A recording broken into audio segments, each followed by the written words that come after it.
update ng bayan. Maasahan anumang panahon.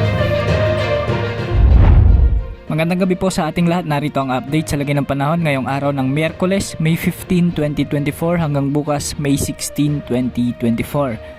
Nakakaapekto pa rin ang shear line sa extreme northern Luzon, samantalang ang mainit na easterlies naman ang nakakaapekto sa natitirang bahagi ng ating bansa. Sa kasalukuyan ay nakararanas ng may mga kalakasang pag-ulan ang maraming lugar sa northern Luzon dahil sa mga thunderstorms, partikular sa bahagi ng Cagayan, Isabela, Apayao, Kalinga, Mountain Province, Nueva Vizcaya, Quirino, Aurora, Nueva Ecija, Benguet, Ifugao at Abra.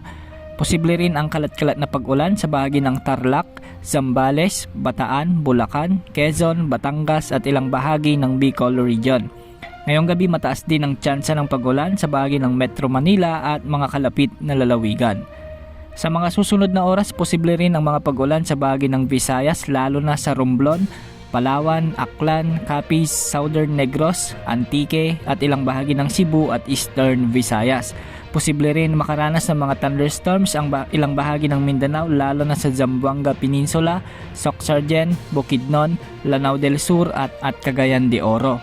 Bukas posible muli ang mga thunderstorms sa maraming lugar at isa na ito sa hudyat na nagtatransition na tayo sa tag-ulan.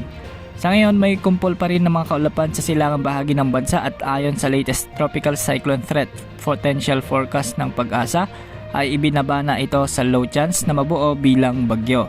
Bagamat mababa na ang tsansa nito, iba pa rin ang ipinapakita ng ilang models gaya ng GFS model. Ayon sa wind outlook nito, unti-unti itong lalakas bilang bagyo sa mga susunod na linggo, ngunit mababa naman ang posibilidad na pumasok ito ng ating Philippine Area of Responsibility.